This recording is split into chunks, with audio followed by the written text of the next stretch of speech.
Afternoon, good evening to everyone, and welcome to Pursuing Net Zero in 2025.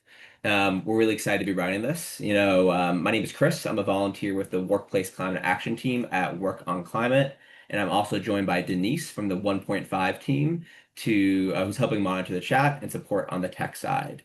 Our presenter today is Neil Yeoh, founder and CEO of 1.5. As you all know, the format today will be a presentation led by Neil.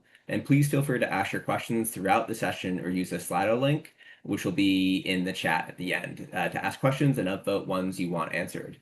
The session is being recorded. Neil, if you can flip to the next slide, please. Before the session starts, though, I want to quickly tell you a little bit about Work on Climate.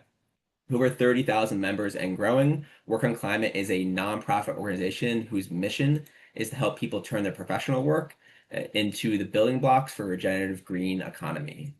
We do that by cultivating professional networks, including a global Slack community with over 30,000 members, offering free climate expert hours, and producing events focused on building skills, connections, and knowledge.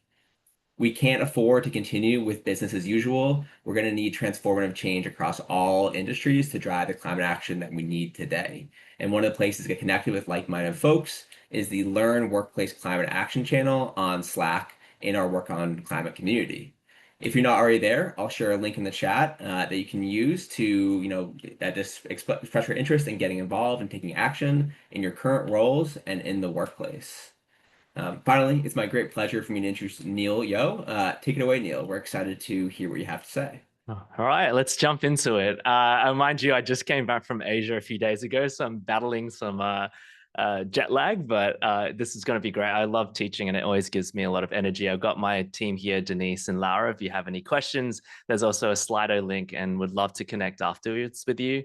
But as an introduction of what the content we're going through today, this is actually some latest research that we've also gone through in the last few months.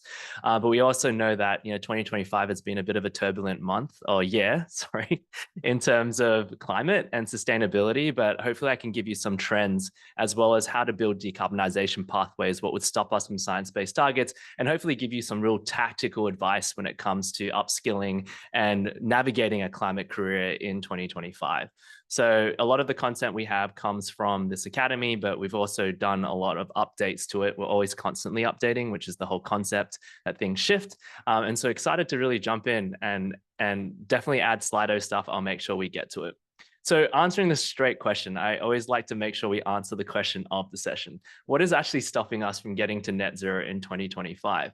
Well, if you look at the World Economic Forum, they recently released their climate risk. Sorry, it's not even climate risk, it's global risk report. And we're looking at C-suite and companies looking at risk. Like, what do we actually see is at risk in the next 2 years versus the next 10 years? And as you can see now, top of it, and it's like all over our news right now, there's state-based conflict, right? You can see extreme weather events, you can see geoeconomic confrontation, misinformation, all these types of things. But if you focus on the green blocks, can you see how in the top 10 risks in the next 2 years, there's only 2 which are related to the environment, versus in the next 10 years, pretty much half of them are environmental risks. Now, you can interpret this in many different ways. My interpretation of this is kind of the Don't Look Up movie. We still see climate as a long-term issue. And I think that is inherently part of the challenge that we have.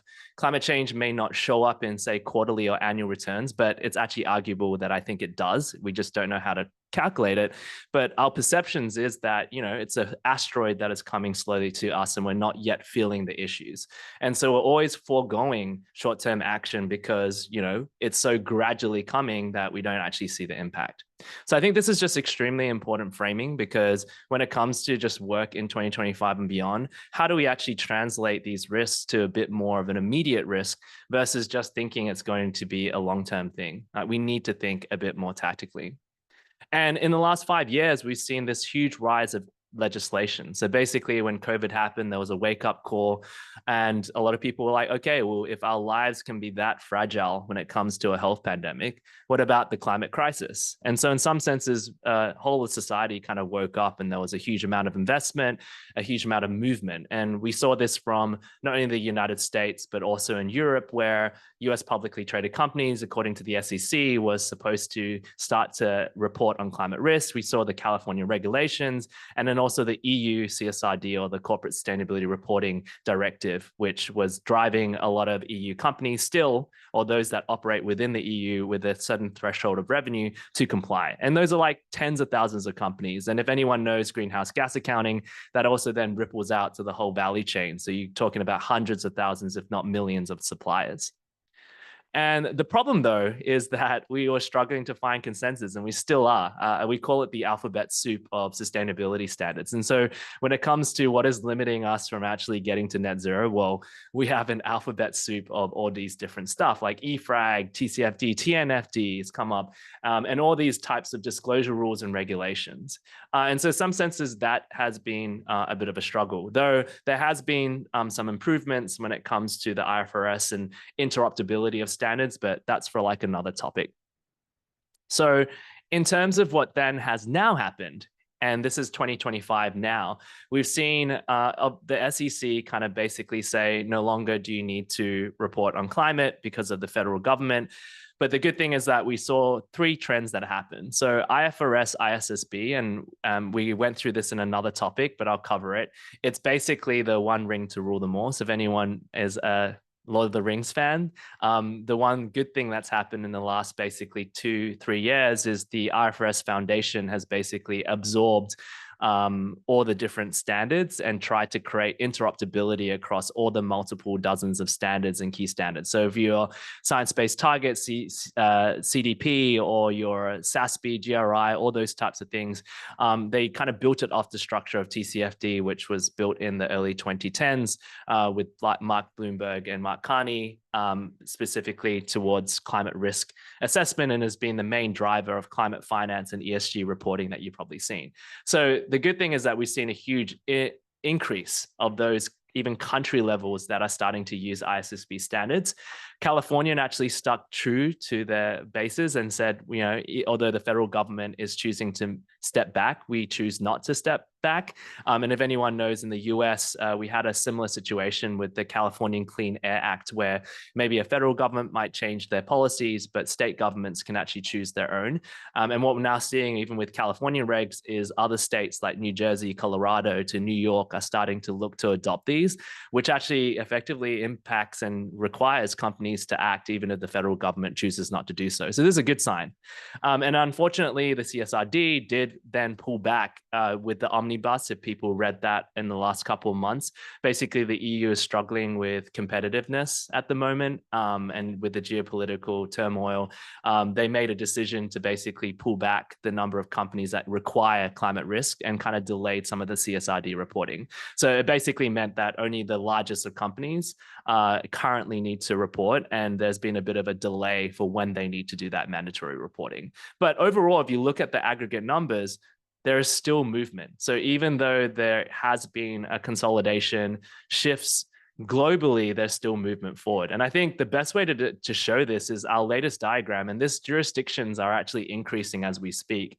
This is the ISSB IFRS map of the world. We basically map this on GIS because we're curious, okay, which countries around the world are actually starting to adopt this interoperability like set of standards. And if you look at it, more than 38 jurisdictions. This went up from 30 just a couple of months ago, which is almost 45% of global market capitalization are either adopted, plan to adopt, or has related disclosure standards related to the ISSB. I literally came back from Indonesia, and the latest news there, if you even look there, is that they're planning to adopt ISSB IFRS standards. And so it's very fascinating that despite, you know, you might be reading the news and going, well, are we really going to make progress on climate? Well, in some senses, this ISSB IFRS movement, which has really been quite recent since 2023, which has helped to consolidate standards frameworks across the globe, have now actually provided something that countries can then stand by. Well, if all this work is happening,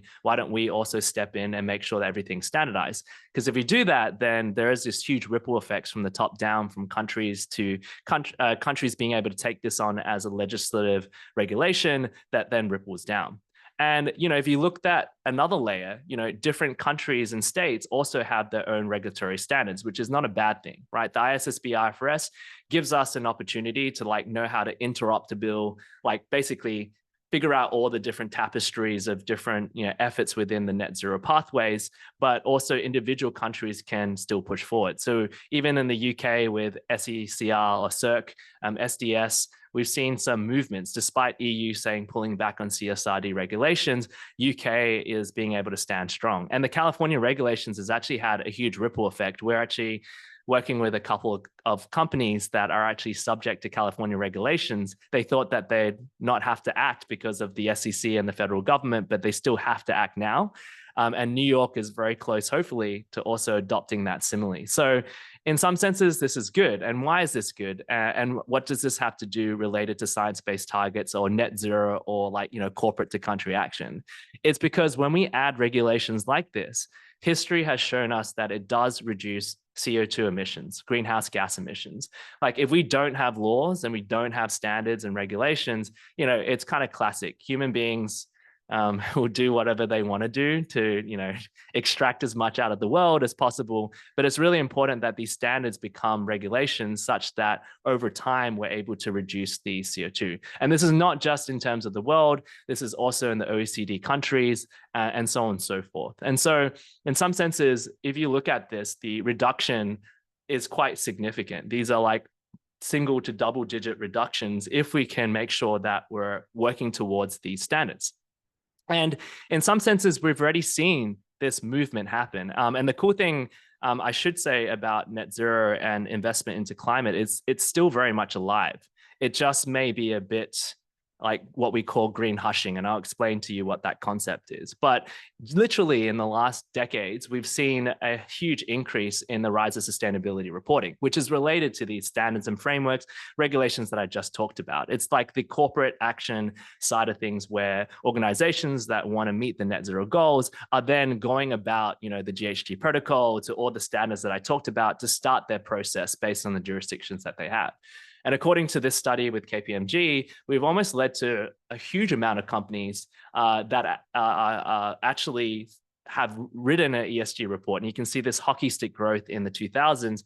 And it's not just the US, right? You're seeing Asia, you're seeing Europe, you're seeing other jurisdictions also go about it. And this is really important because as soon as you start to do reporting, yes, a lot of this can be voluntary reporting and people can pull back on it, but it pushes into motion this idea of utilizing some of these standards and regulations to drive forward net zero action. And in some senses, as you move forward and hopefully becomes legislated, you have to then abide by your reduction and your goals over time.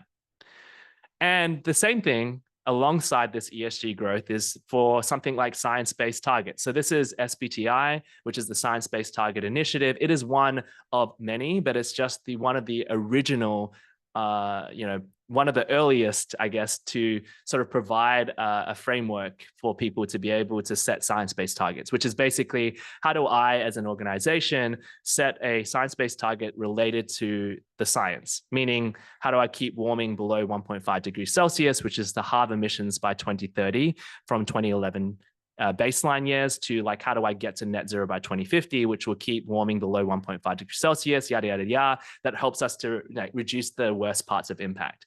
If you can see this, there has been a huge increase in the number of commitments from organizations that have adopted SBT. There's also SME Hub, if anyone wants to look that up, and that's for more small to medium enterprises. So there's tens of thousands more, thousands of more that actually have done that. But if you can look at it, it has increased substantially since 2015. So just in the last 10 years, we've seen more and more organizations commit. And as soon as you commit, yes, again, it is voluntary in a lot of senses, but in similar ways, if you are really pushing it forward and it is mandatory with these regulations, you have to then abide by reaching these targets. The problem, though, is the amount of commitments awaiting approval is still substantial. And that means that there is a delay in terms of submitting targets to the intention of working, and that can be a delaying factor. But it also means that a lot of organizations are going to need help, right, to get to that point. As soon as their targets are approved, then the hard work happens, or even to get to the targets, the hard work has to be there. And so what we've seen, though, in 2025 is this rise of green hushing. And that's kind of the key thing to know, that organizations, right, they do know that effective climate communication can have a significant impact in terms of commercial success in a good way. But a lot of organizations are actually decreasing their communications, or have been, at least in the last kind of couple of quarters, for many reasons, right? The fear of backlash, the fear of all the stuff that's particularly, I think, happening within the US at the moment, and how we communicate what we do, which is really frustrating. But it also has a silver lining. And I think the silver lining for this is climate strategy should be business strategy in the 21st century. Yet it is not perceived that way from everything that I just talked about. So it's almost like, how do we do climate without talking about climate, which can be frustrating, but it also can be positive in the sense of, okay, how do we then talk about it in terms of business terms? How do we talk about this in terms of avoided costs? How do we talk this about in terms of generating sustainable revenue, right? At the end of the day, climate, in some senses for net zero, is reducing the energy resources that we use and helping companies become more resilient for sustainable growth. And so the regulations, if you think about it, can be a really interesting layer of why it's important for any climate professional these days to actually also apply their business skills. And that's the kind of the coolest trend, that a lot of people from work on climate that we've met have huge experiences across public to private sector. And it's actually becoming even more important that your skills from your original past are actually applied to the climate field, because they're becoming more important. So I'm talking about, how do you combine financial modeling with environmental modeling? How do you combine marketing skills that can help to like craft messages that still talk about climate but may not explicitly talk about it? You know, there's all these different things in terms of IT to procurement practices, supply chain. And that's where we're seeing, despite this green hushing of not talking about the work, there still is investment going in. So that's where we just need to put things into perspective. I know it can be very daunting. And even in the last quarter, I felt quite disheartened and quite anxious about our future because of everything happening in the news and in the world. But the good thing to know, and we can actually even attest to this, yes, there was a bit of a disruption earlier this year, but we are now, at least in our organization, doing better than we ever have. Like, the work is happening. It just might not be out there in the public. And in some senses, the private sector and even countries are stepping up globally. Like, we're working in the Australian government with a $250 million fund that's funding Indo-Pacific with a climate and a gender specific lens. So don't get too caught up in just the one geography. Think about the fact of this global movement that can actually de-risk and help us to move forward. And so if you look at this, the investment is still increasing, if not staying the same, and organizations are still hiring and still working in it. It just may not be as public as it once was, where we felt very unapologetic of the work. And we also know things will shift. So when it comes to decarbonization, because this is the second topic, how do we actually build towards decarb? So once you get all your targets set, you're set up for all the regulations, reporting is reporting, right? What is the process to actually decarb? And this is actually from our Mod 5. This is our 5th week of content. But as soon as you get like a science-based target or some kind of a transition plan, and you align your stakeholders, you then need to then analyze and reduce and invest into reducing emissions. So there's like a 3-step pathway. We'll go through marginal abatement cost curves, because I think if anyone's not familiar with that, that's one of the key tenets to how do you actually build a financial plan to decarbonize. But you can sort of see that there's a step-by-step process, of which I'll talk you through. So if we actually go through the pathway of net zero, there are stages that we need to meet in order to get to net zero. So say today, we set a particular emissions, the amount of emissions that we have in the gray, the emissions abated, and then the emissions that we offset. There's a pathway of which we move. So within the first 10 years, you're really looking at the internal governance. We're seeing these net zero goals, SBTIs, kind of being set. Right. And then in some senses, you're trying to figure out your initial decarbonization. So this is like, okay, we don't yet have renewable energy. We know that solar and wind is there. Maybe we can invest into that. There could be opportunities to sort of reduce our purchase goods and services, or even reduce our employee travel, and just look at how we can decarbonize. And a lot of that emissions reduction needs to happen within the first 10 years. Then as we move along, then the key pressure in the next 10 years is to really have abatement measures ramped up. And this is talking about full supply chain transformation, even changing the way that your supply chain works, and looking at offsets. And I know that there's a lot of arguments. I can have a full hour on carbon markets if people want. I have opinion that carbon offsets are really important as the pathway to net zero. The problem and the criticism of offsets and credits today is that they're being used as an excuse for business as usual, right? So what you can't do with offsets is just buy a ton of offsets and then continue to be an oil and gas firm burning a lot of fuel. But what we need to be able to do is be able to reduce emissions, and that's where net zero is key, is to reduce your emissions and whatever residual emissions that you have, because let's face it, if anyone knows science, and I'm a scientist, I'm an engineer, we are going to have residual emissions, which are emissions that are impossible to get rid of because they're basically embodied, even in the best case scenarios, within the way of operating business, that we then do need to find a way to either offset it or set an internal carbon price. You're seeing a lot of organizations actually now switching that way, which is also okay. So what does that mean? Instead of, say, purchasing offsets to purchase, I don't know, trees in Brazil or California, they actually look inward and say, well, that money that we use for offsets, how do we use this to actually finance our decarbonization? So we're seeing this with like Interface, with Change Climate Project, who are switching their kind of standards to almost use the offset budget to like invest in decarbonization. So there's many ways to skin the cat. Actually, I shouldn't say that, but I hate using these like terminologies that are like old, but there's many ways to sort of investing into decarbonization.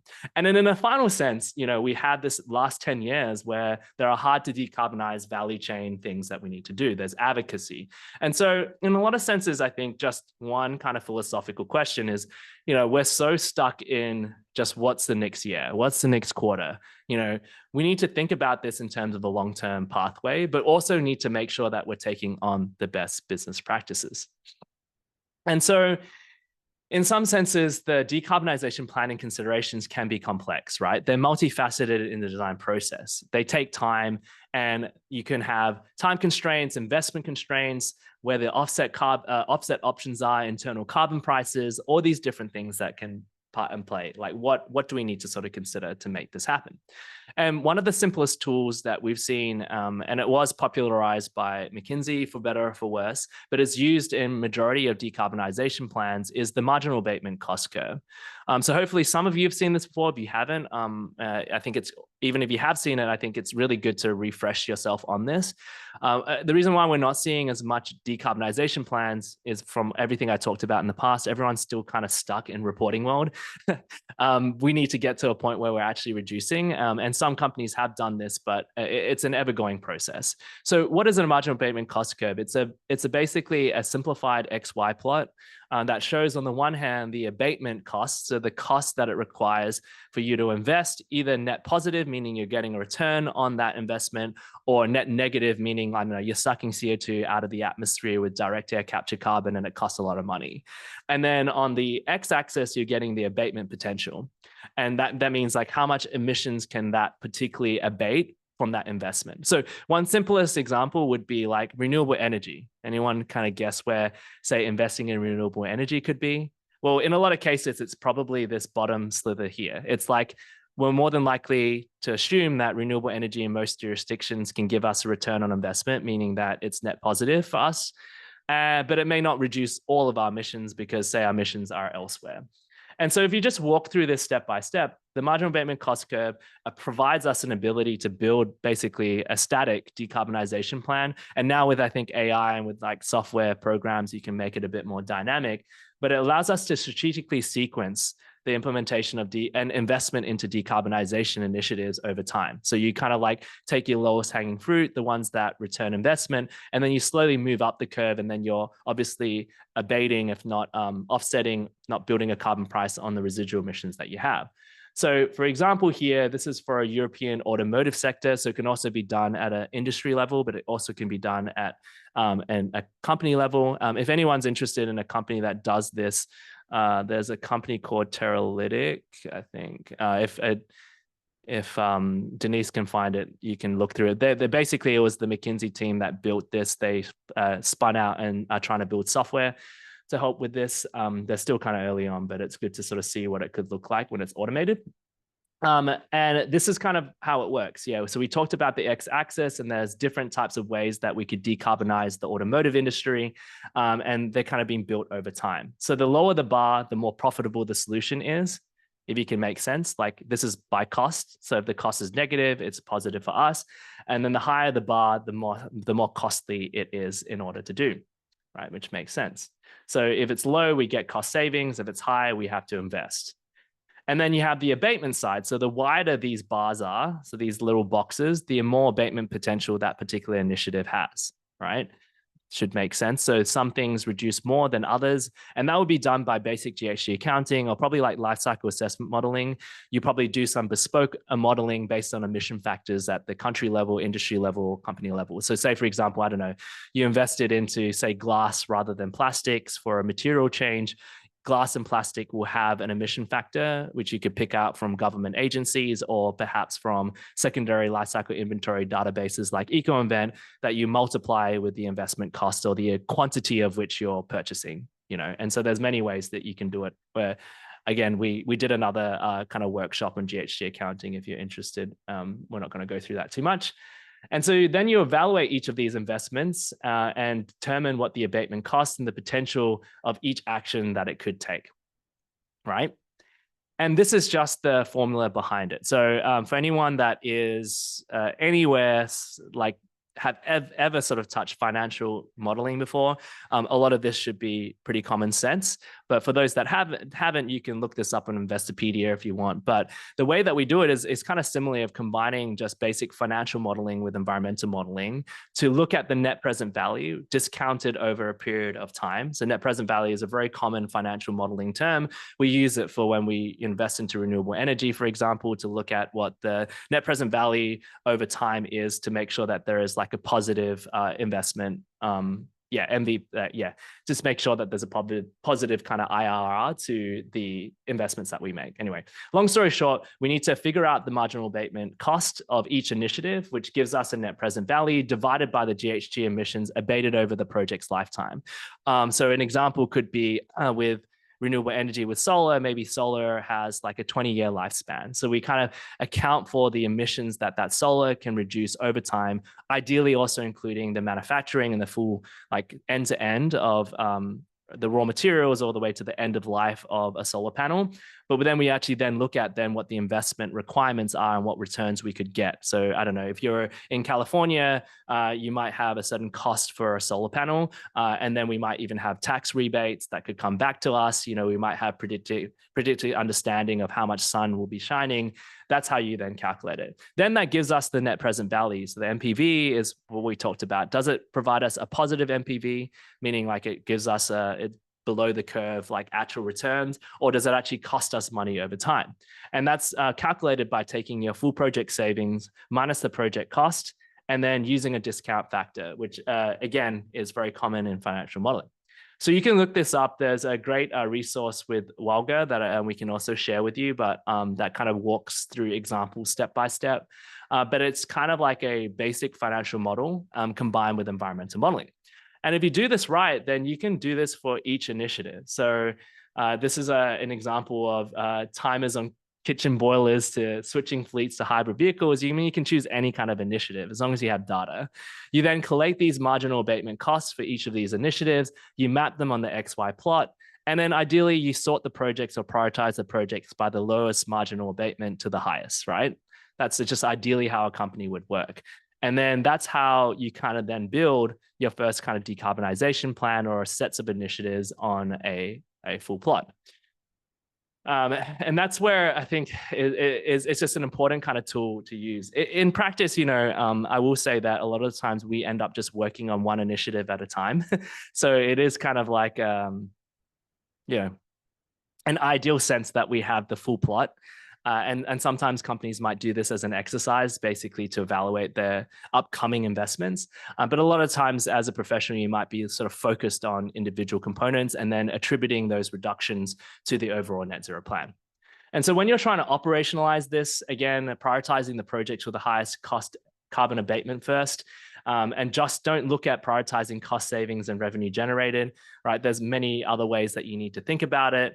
And then using these kind of curves to choose carbon abatement processes over time, but then also going beyond just the carbon. And I think that's one thing of the limitation of net zero, science-based targets, is that it sometimes focuses on CO2 only. And you need to think about the social, ecological, or non-carbon related impacts of ecotoxicity to land use and all those types of things. But that's kind of basically how it works. And a lot of people actually don't really know this stuff, but it's not really rocket science. And it may be new to you, but it's kind of utilizing a lot of what we already do within business finance, but then applying it also to environmental modeling. So, what does this mean to you in terms of a career in 2025? Like, with all this stuff going on, all the stuff that I talked about, what does this mean for you? Well, the good sign is that there still is growth in our field. Yes, I know that this data comes from the LinkedIn skills report from 2024. So, we have seen shifts that we're still kind of tracking. But the LinkedIn Green Skills report showed that if we don't double our green skill talent, supply of talent, by 2050, by doubling, we won't actually meet our targets. The other trend that we're now seeing is embedded sustainability, where majority of non-sustainability jobs now have green skills embedded within them. So what does that mean? Like with the rise of AI, a lot of engineers might actually have, provide inputs for scope 2 emissions on their job description, meaning like, we know that AI uses a lot of energy, at least now, outside of the existing higher efficiency models. It means that there is a line items that are appearing. So a lot of the jobs aren't necessarily sustainability, ESG, or climate titled anymore. They're kind of distributed across this kind of demand. And we know that there still is demand for these skills. I know that even in regions like Asia right now, there's a high demand for good resources that are just not available in the market. And so if you just have a tiny bit of these green skills, like some of the stuff I just taught, they become inherently really important. And even in the US alone, we still see sustainability specialists in the top 10 in demand jobs. So we still see job descriptions coming up. But again, the caveat I will give you in June 2025 is to be a bit creative in your job searches, or also look at other roles, because there is a lot more of these green skills embedded into roles that look traditional, like a procurement manager. And within that procurement manager job description, a lot of them are actually now getting involved as the embedded workforce or departments to do the work.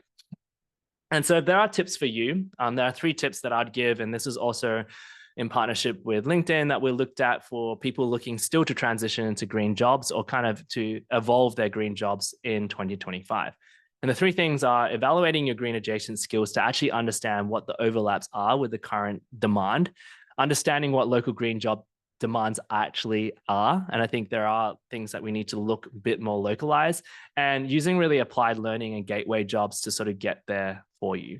So the first step, and this data is kind of out there also in the LinkedIn side, we just interpreted it ourselves through a data partnership. But there are sort of certain jobs and certain past backgrounds that are prioritized when it comes to more likely abilities to be able to transition into green skills.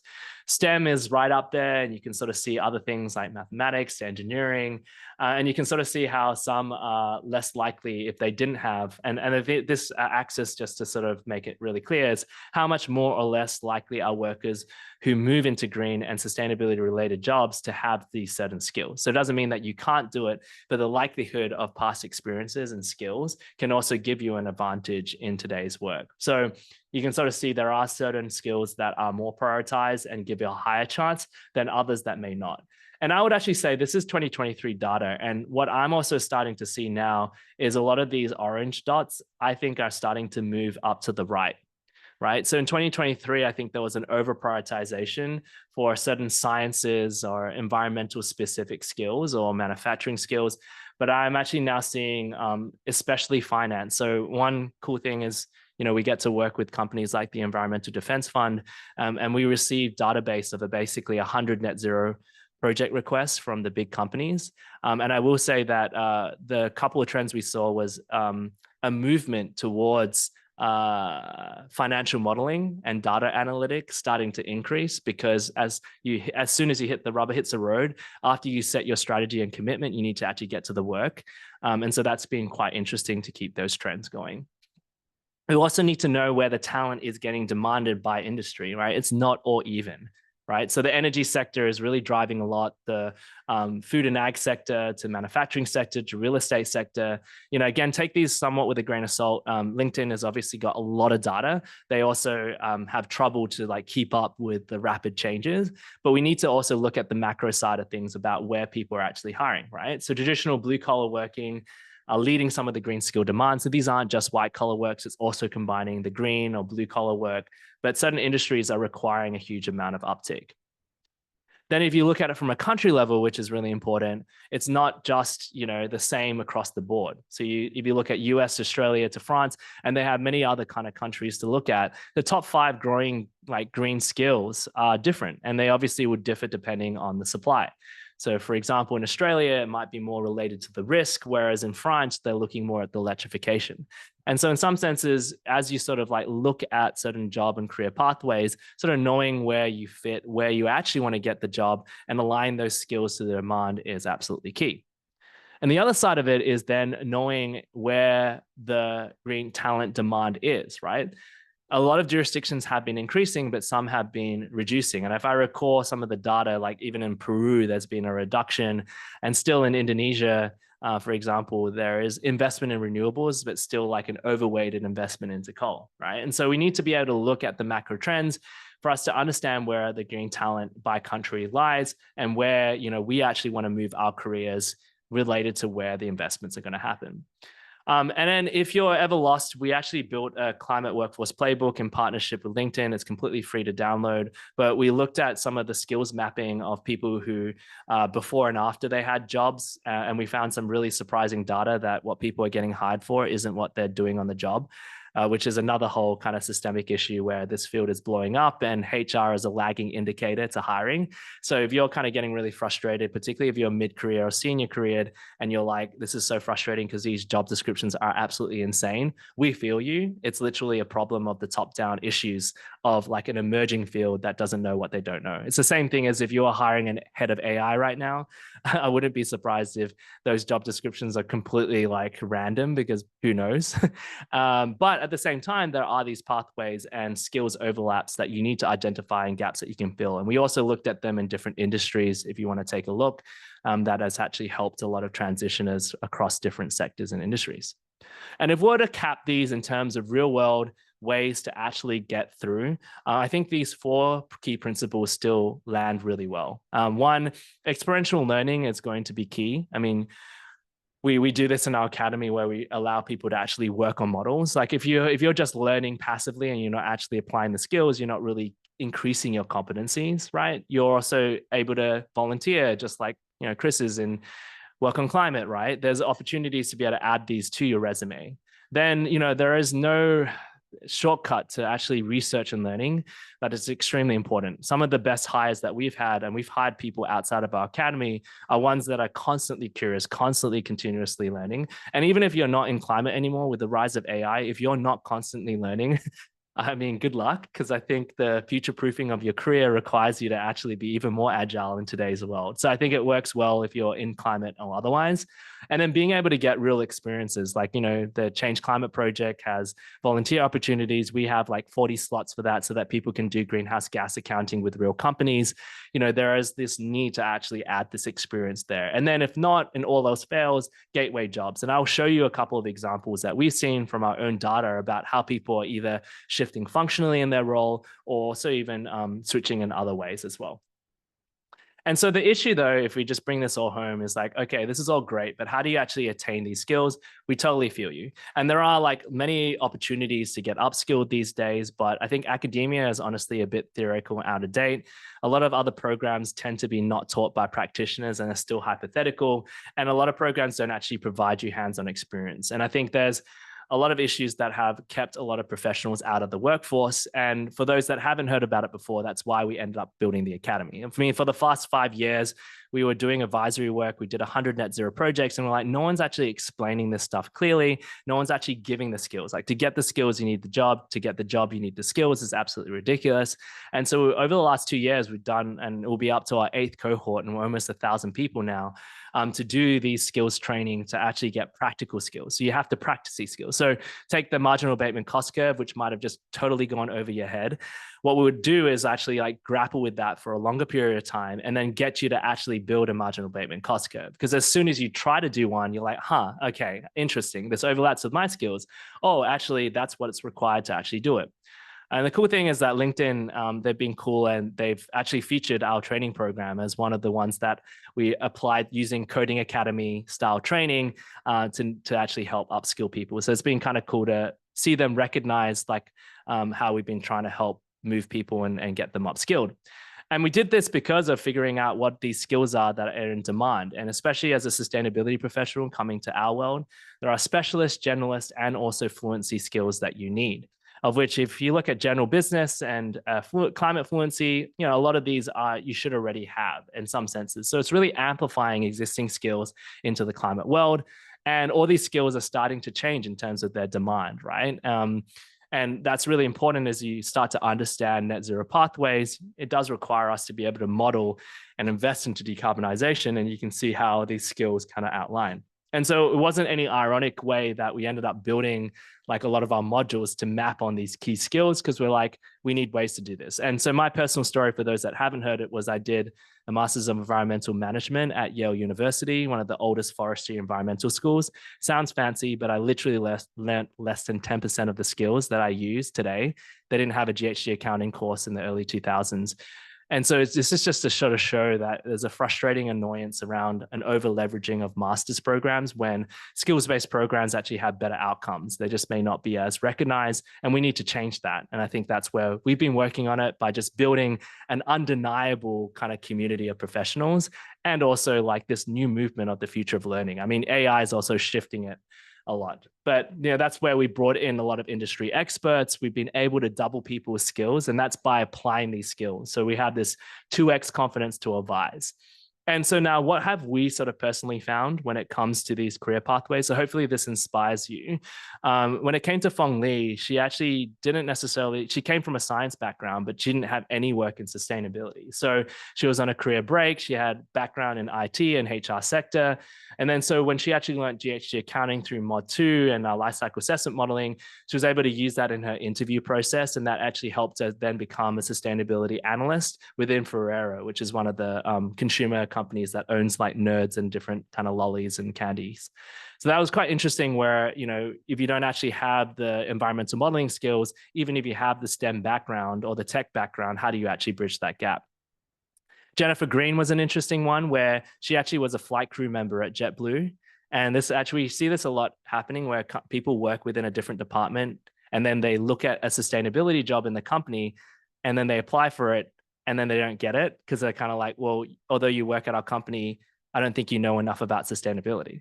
The irony was, after she did our course, then she suddenly got the job. And there's almost like this bridge. And I would actually almost argue that it's more important for someone to actually know the company side than the climate side you can learn. But this is just a very common thing we've seen where that bridge happened.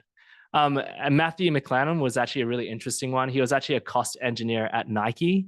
And you were thinking, if he learned our course, couldn't he also move into the sustainability department? Well, he's like, well, I'm just fantastic at being a cost engineer.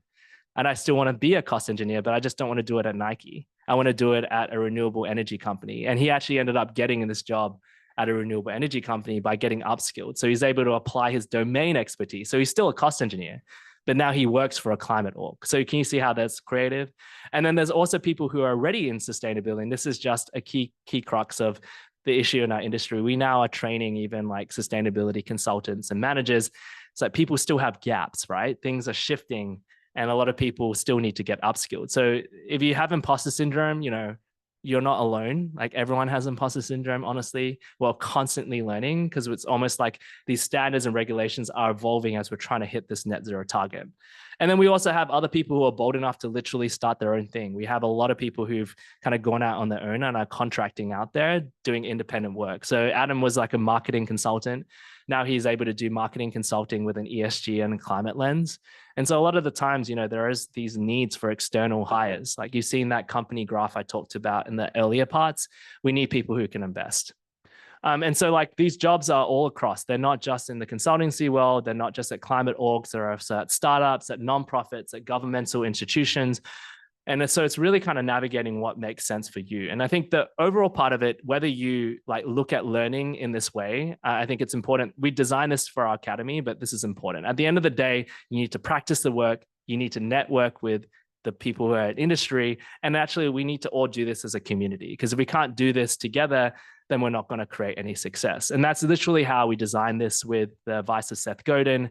The last 2 years have been quite the journey in order to sort of build out what we have. And nowadays, we actually have 140 3 to 9 minute masterclass videos that are updated periodically every time something shifts, to be able to make things super accessible for people to get on-demand training. I think even we recently kind of like launched a totally free GHG accounting course with Cisco for scope 1 and 2. If you want to Google introduction to GHG accounting for IT professionals, it should pop up for Cisco.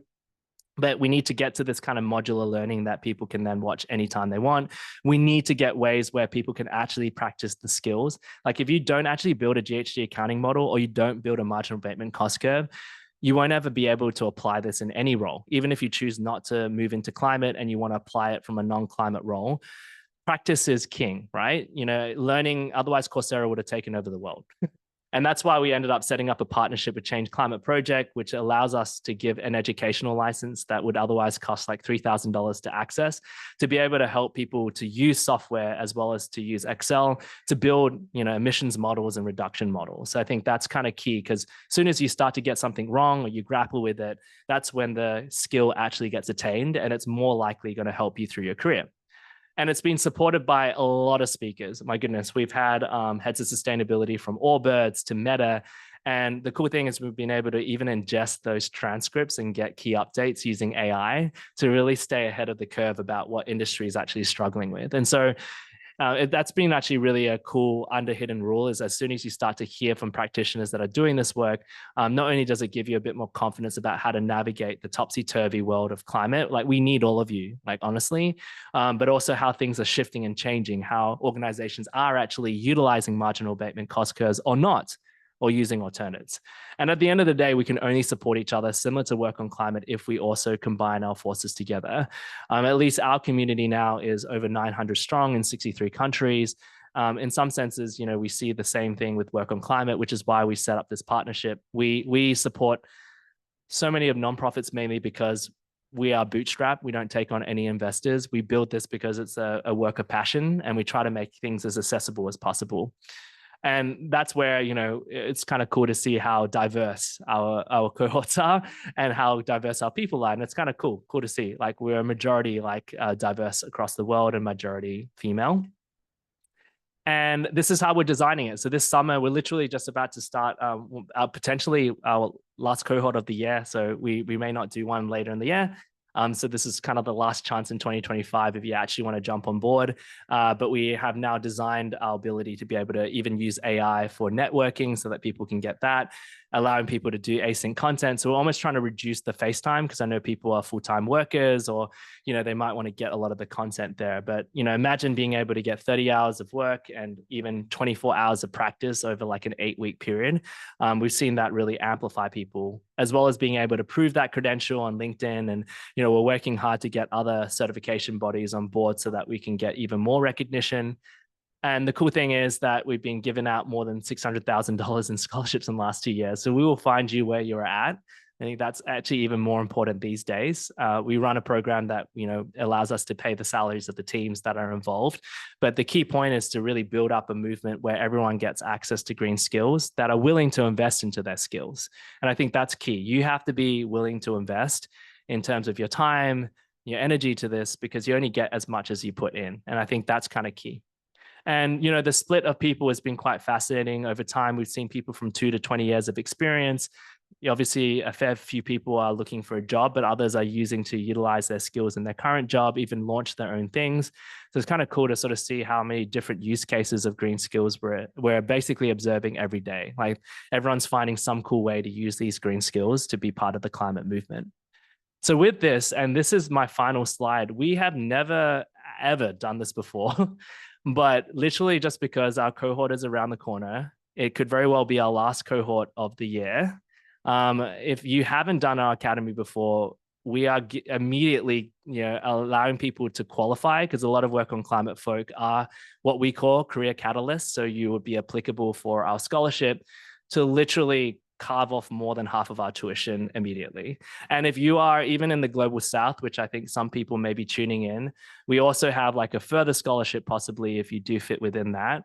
I mean, at the end of the day, it takes us around this cost to sort of run the program. So this is like closer to at cost. But if you are interested at all to do this, it's basically your last chance. We probably won't be doing another cohort this year.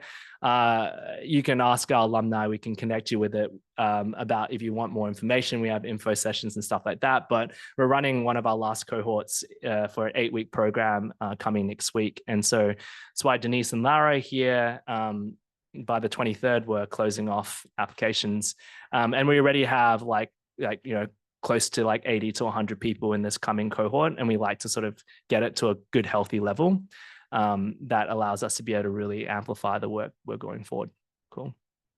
So with that, I'll start to answer some questions and I'll leave this up for anyone. And honestly, we're not even going to include this slide in the takeaway slides because we don't normally offer this of this type of thing. So it's really a perk for you guys that have tuned in live and find any kind of interest to sort of do this program. I think this is basically the last chance you will probably get this year with us, outside of other things that we're hopefully planning to, switch things around. Cool. All right. Let's jump into the question. So in terms of speaking the rise in sustainability reporting and the rise of the use of AI, is there any relationship? Yeah, so it's still pretty nascent. We actually went through an AI training just recently. There is this race towards utilizing AI reporting for sustainability use cases. I will say that it's still very nascent, and we are seeing climate technology companies starting to activate AI. But the problem that we're having in sustainability is, regardless of whether you use AI or not, if it's bad data in, it's going to be bad data out. And in some senses, I think the key thing that we need to solve for when it comes to sustainability reporting is the quality and the efficacy and the accuracy of information, both qualitatively and quantitatively, that we're using, even when it comes to decarbonization curves to everything else. Why do I sort of say that? Well, greenhouse gas accounting is as mature as financial accounting was in the 1930s. And you can imagine how much creative accounting that we have. Unfortunately, we're still seeing some of that happen when it comes to greenhouse gas reporting. So for example, BP's net zero goal didn't include, for the longest time, the burning of the fossil fuel, which you think is absolutely ridiculous because the burning of the fossil fuel is huge. But why were they able to do that? It's because currently the standards allow them to do creative accounting.